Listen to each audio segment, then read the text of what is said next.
Ce week-end, c'est l'événement pour l'Indépendant à l'occasion du 32e de finale de Coupe de France de football.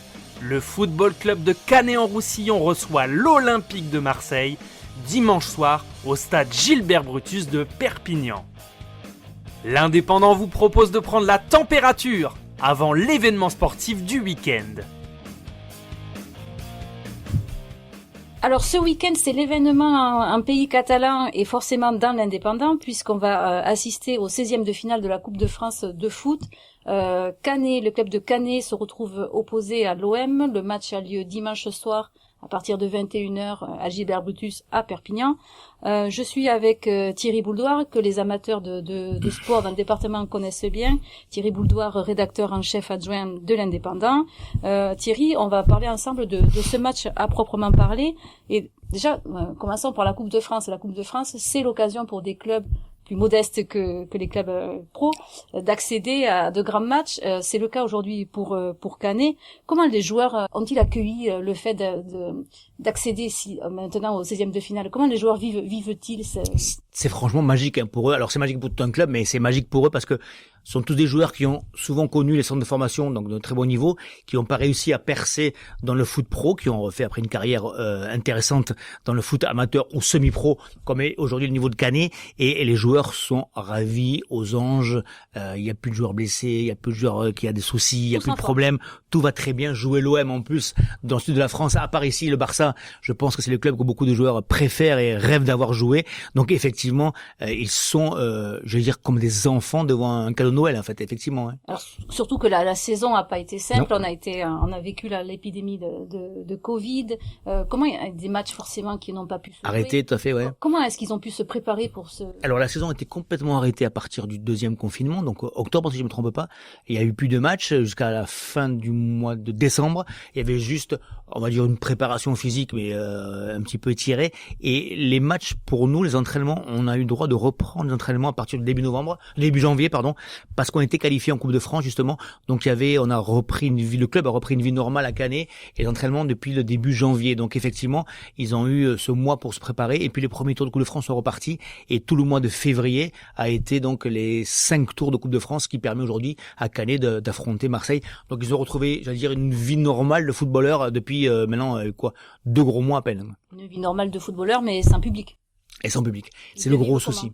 C'est la grande frustration de tout le monde, tous les joueurs le disent. Ils sont très frustrés de pas avoir l'ambiance. On sait que il aurait été même trop petit, le stade Gilbert Brutus, pour accueillir l'OM, mais surtout les gens qui avaient envie de voir les Marseillais et ce match-là. Et il y a une vraie frustration de pas avoir cette ambiance, les gens les portaient, et pour eux, ce qui aurait été quasiment, et pour beaucoup, une sorte d'apogée de leur carrière.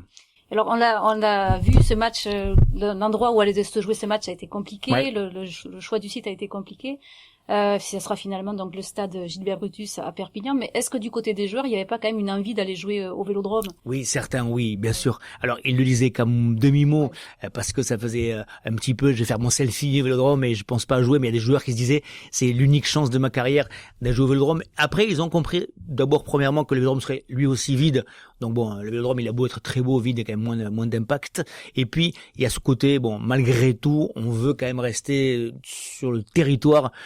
Le vrai désir, était de jouer à Canet, à Saint-Michel. Mais effectivement, les mesures de sécurité étaient très compliquées à prendre quand on sait que les supporters marseillais étaient très très remontés il y a encore une grosse semaine au moment du tirage au sort. Depuis, Marseille a fait un petit peu le ménage, a changé de président, d'entraîneur, donc j'ai l'impression que c'est un petit peu calmé autour du club. Les questions de sécurité seront plus simples a priori, mais malgré tout, elles seront assez sévères a priori, puisque il y a des fortes mesures de sécurité qui seront prises dans le stade et autour du stade.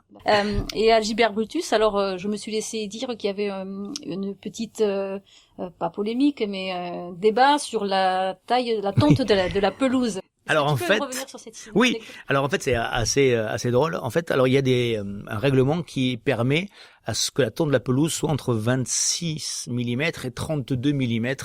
C'est le règlement. Les clubs qui jouent le mieux au football, qui ont les meilleures équipes, donc notamment l'équipe de Ligue 1, ont plutôt l'habitude d'avoir cette tonte à 26 mm.